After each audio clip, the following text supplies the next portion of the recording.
What lessons did you learn from Bush's life and his leadership style? What was unique about George H.W. Bush was his honesty, his morals, his elegance, if you will. And I think, unfortunately, you contrast it with what we have in the White House now, where the current president doesn't seem to have any feeling of sacrifice for the good of the country. And maybe that's one of the real differences. You're here in Iowa, a critical state for any potential candidate to gauge whether or not they are viable.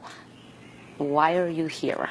Well, I'm here to preview a movie about climate change. It's called Paris to Pittsburgh. That's why I'm here, to preview the movie, and it has a segment about people from the great state of Iowa who are very environmentally friendly.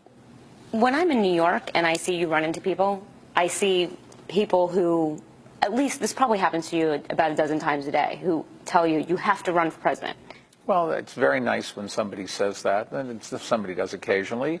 And if it didn't put a smile on your face, I don't know, you've got to be pretty sick. But that doesn't mean, number one, you should do it or could do it.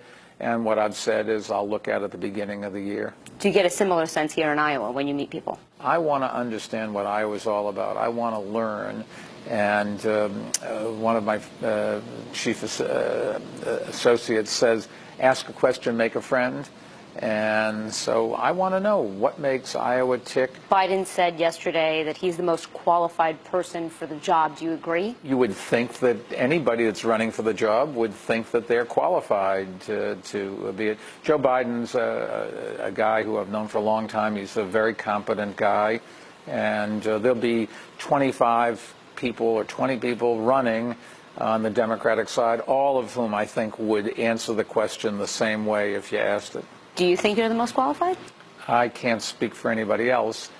I do think that after 12 years in City Hall dealing with international problems and security problems and economic problems and creating jobs and the environment and guns and women's rights and tobacco and all these things, that I have a lot of experience which would be useful if I was president of the United States. That doesn't mean I'm going to run. It's one thing to say something. It's a different thing to have actually done it.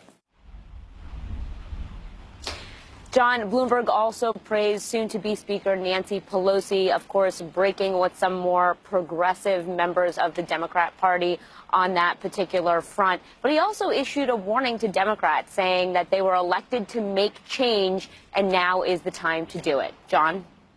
New Democrat Michael Bloomberg, of course, old Democrat, then Republican, then Independent, now Democrat again. Michael Bloomberg weighing in on the Democratic Party. Christina Alessi, fascinating to hear him. Thanks so much.